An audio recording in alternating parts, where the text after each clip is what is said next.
Salut les technophiles, bienvenue dans votre Actu Tech de la semaine. Accrochez-vous bien parce qu'aujourd'hui, on a une tonne d'infos croustillantes à se mettre sous la dent. Au menu, on va décortiquer les performances hallucinantes du dernier processeur AMD, on a des rumeurs excitantes sur la prochaine carte graphique Nvidia, et on va jeter un œil aux dernières nouveautés des processeurs Intel. Mais ce n'est pas tout, on a aussi des news complètement dingues sur Nvidia et ses 150 GPU pour un projet délirant. On verra également les dernières innovations d'ARM et on finira en beauté avec l'événement Samsung Unpacked 2024. Alors, vous êtes prêts? C'est parti!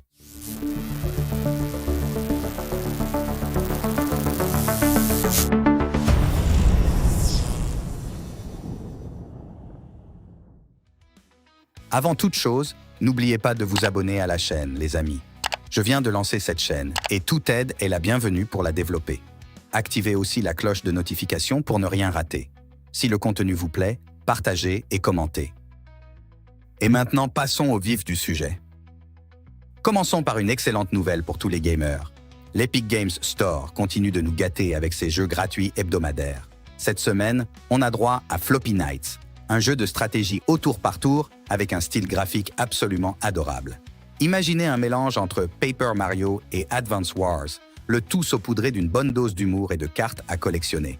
Vous avez jusqu'au 18 juillet à 17h pour le récupérer, alors ne traînez pas. Mais ce n'est pas tout, mes petits geeks. La semaine prochaine s'annonce encore plus excitante avec non pas un, mais 2 jeux gratuits à l'horizon. Du 18 au 25 juillet, vous pourrez mettre la main sur Arcade Paradise et Made of Scare. Passons maintenant aux choses sérieuses avec le prochain processeur haut de gamme d'AMD, le Ryzen 9 9950X. Les gars, accrochez-vous à votre siège parce que les premiers benchmarks sont tout simplement hallucinants.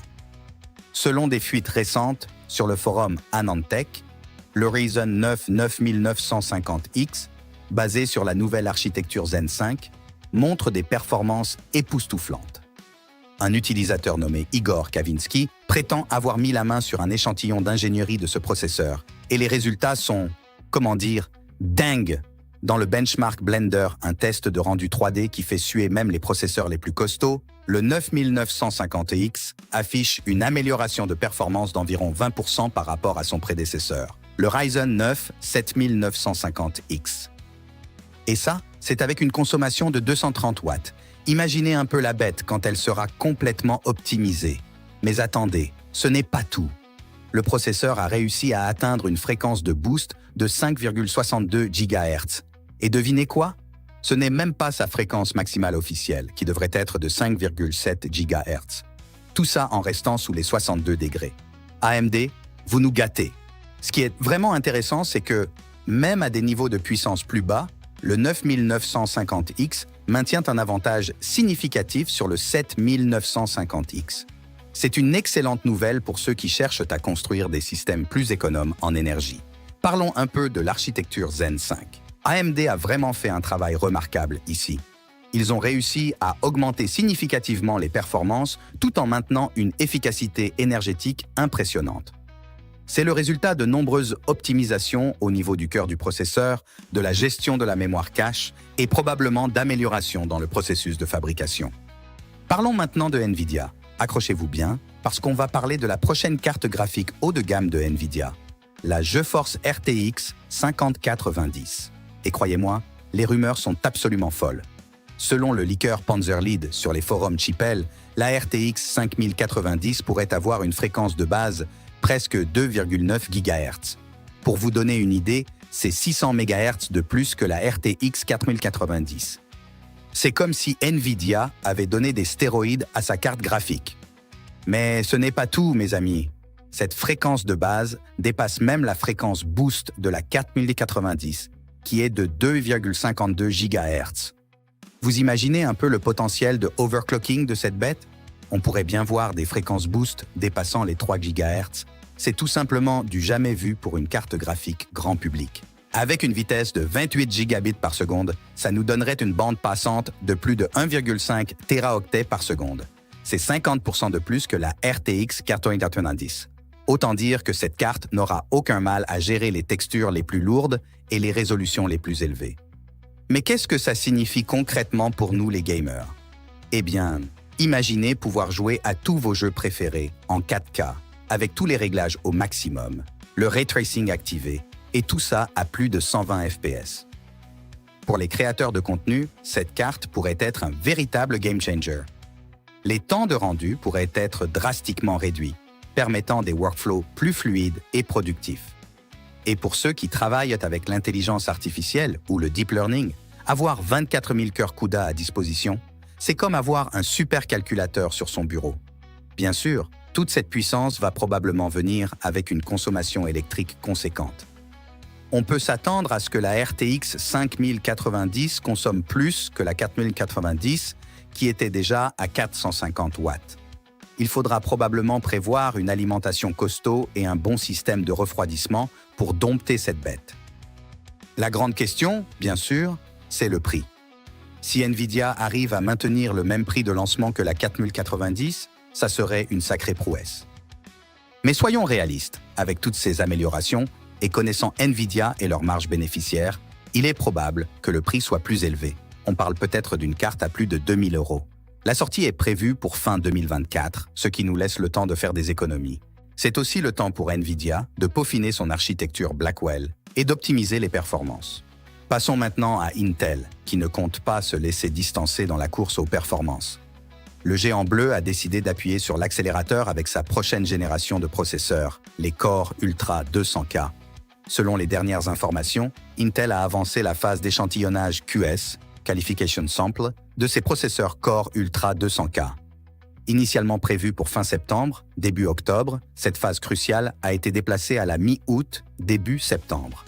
Qu'est-ce que ça veut dire? Eh bien, mes amis, ça signifie que le lancement en octobre devient de plus en plus probable. Pour ceux qui ne sont pas familiers avec le processus de développement des processeurs, les échantillons QS sont pratiquement identiques aux versions finales qui seront vendues en magasin. C'est la dernière étape avant la production en masse. Le fait qu'Intel avance cette phase est un signe très positif quant au respect du calendrier de lancement. Mais ce n'est pas tout. Les processeurs Core Ultra 200K seront basés sur la nouvelle architecture Arrow Lake et utiliseront le nouveau socket LGA 1851.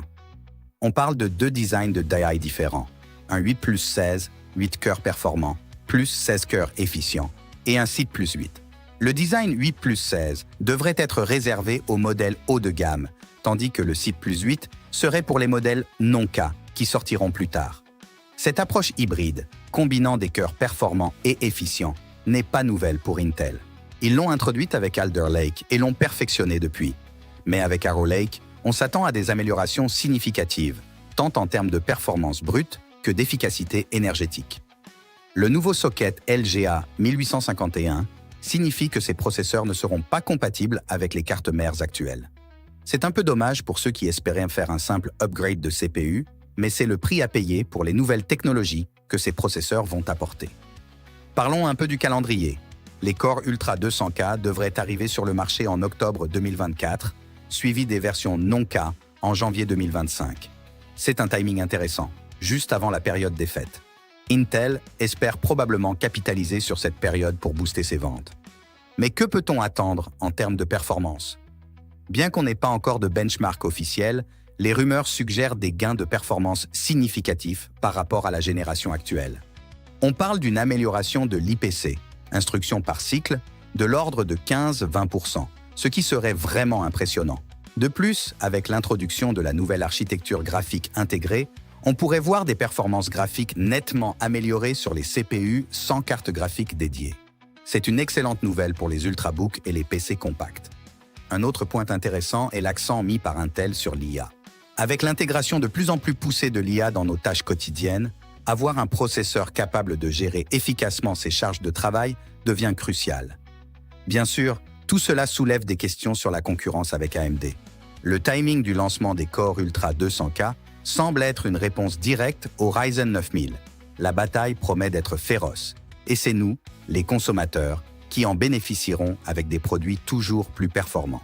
Et vous, qu'en pensez-vous? Êtes-vous impatient de voir ce qu'Intel nous réserve avec ses nouveaux processeurs?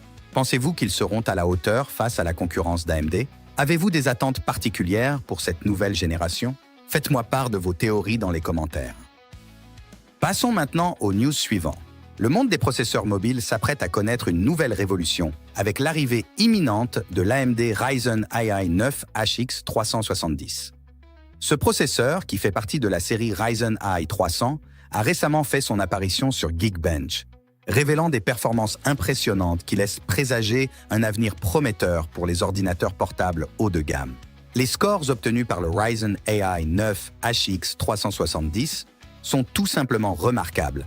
2879 points en single-core et 14 888 points en multicore.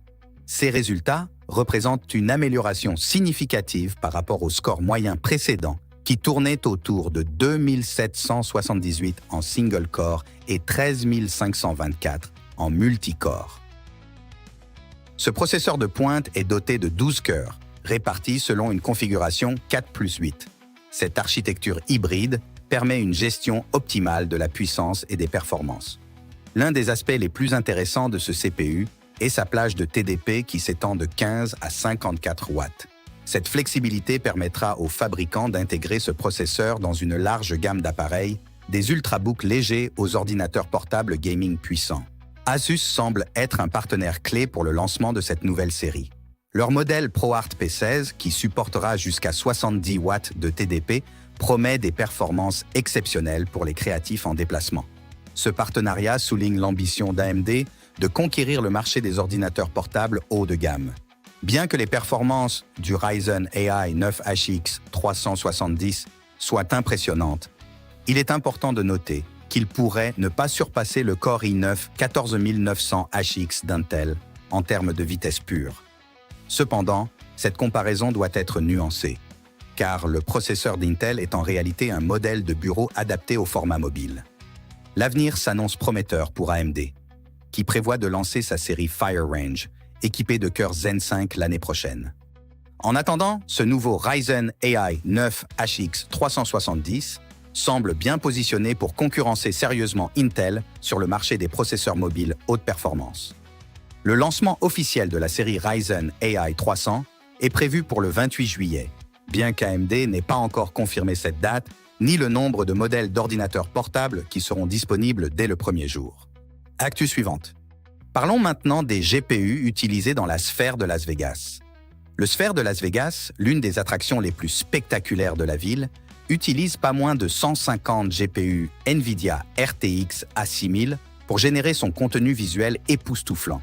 Cet immense dôme, achevé en 2023, offre une expérience audiovisuelle immersive grâce à son écran LED intérieur 16 x 16K et ses écrans extérieurs comprenant 1,2 million de LED programmables.